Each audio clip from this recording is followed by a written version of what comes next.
What makes a country a country? To be recognized as a country, one essential requirement is international acknowledgement. The reality is clear.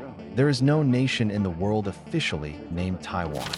Recently, Taiwan leader Lai Ching-te's defense lecture loudly promoted fallacies like all-out mobilization and defense resilience, in an attempt to transform the island's military into an armed force for Taiwan independence.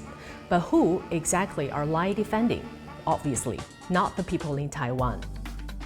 In early July, Typhoon Danas lashed southern Taiwan with record winds and strong rain. Many residents have endured days without electricity, water, or hot food under the disaster, causing immense hardship.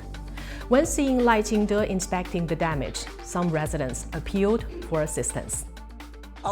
Most residents here are in their 70s or 80s, and they simply can't move the damaged furniture outside by themselves. Could we please request help to move these broken items out of their homes? In our community, we should use regular disaster preparedness exercises to train everyone to work together and solve our neighborhood's problems. When residents called for aid from the military, Mr. Lai replied with a self-relying solution. Well, if disaster victims are not included in the military's relief efforts, who exactly are Lai defending? The primary target audience isn't all people in Taiwan, but rather his own supporters. Defense issues are not empty promises nor a political cover for an agenda of selling out Taiwan. Here is the hypocrisy of DPP. The defense strategy was never about protection. It's a blueprint for war.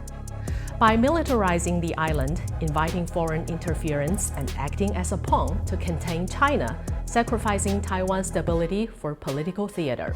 Lai Ching-te has built Taiwan's security entirely on American military aid and arms sales.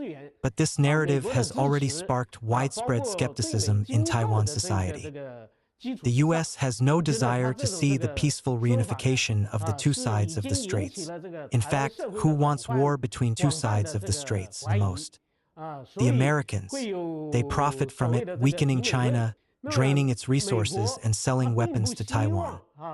That's why America is not a force for peace in the Taiwan Straits. Instead, it's the biggest obstacle to peace. So what offers Taiwan real peace and unity, and how do people earn real friends in the world? Certainly not through distorting historical narratives, constructing fictitious legal grounds, or deliberately tearing apart the bonds of blood. In May 2025, representatives of the two so-called diplomatic allies of Taiwan from Haiti and St. Lucia attended the China Select Forum in Beijing, raising discussions about the diminishing circle of friends of Taiwan. The DPP authorities reportedly scrambled for explanations by saying that these diplomats did not represent their government. Their ties with these allies remain stable, despite growing evidence to the contrary. What's behind such anxiety is the fact that Taiwan has lost 10 diplomatic allies over the past 9 years. From Sao Tome and Principe in 2016 to Nauru in 2024, this steady erosion is not an accident. Since 1949, Taiwan's diplomatic allies have dwindled through 4 major waves.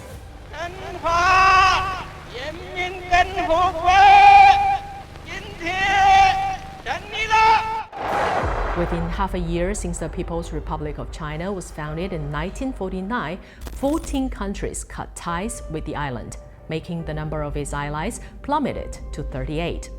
In 1950, the proportion of its allies among UN member states stood at 63%, but plummeted to just 15% by 1978. This occurred against the historical backdrop of the UN Resolution 2758 in 1971.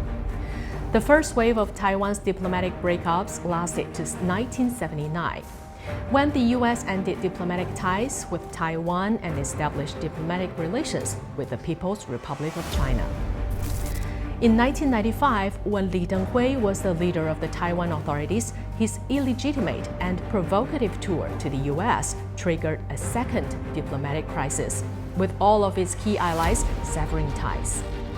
In 1990, Saudi Arabia severed ties with Taiwan, followed by South Korea in 1992, leaving Taiwan without any diplomatic allies in the Middle East and Asia. After this wave of severed relations, Taiwan lost all developed country allies, with major global and regional powers having no diplomatic ties with Taiwan. By 2000, Taiwan's so-called diplomatic allies were mostly concentrated in Latin America and the Pacific. To maintain this relationship, the DPP authorities paid huge price to promote dollar diplomacy. Despite these efforts, Taiwan lost more allies, experiencing 2 more waves of diplomatic breakups during the next 2 decades. Within 8 years since 2000, the diplomacy made its 6 allies severed. From 2016 to 2024, DPP's Tsai Ing-wen ended up losing 10 diplomatic allies, although she was in a futile attempt to increase its international status. Some people believe that domino effect may take hold. In the past 9 years, Taiwan has experienced a 4th wave of diplomatic breakups, losing an average of 1 diplomatic ally per year, with no sign of this trend slowing down. Today, 183 countries around the world have established diplomatic ties with China, who is also the top trading partner for over 120 nations, including Taiwan's own friends like Paraguay. When even Haiti and St. Lucia are believed to send signals to Beijing, the message is clear. No amount of money can buy what history, power, and legitimacy have already decided. The world has chosen one China. And Taiwan authorities' dollar diplomacy is merely delaying the inevitable. As a proverb warns, money can't buy a true friend. And in diplomacy, as in life, those who trade principle for profit rarely keep either.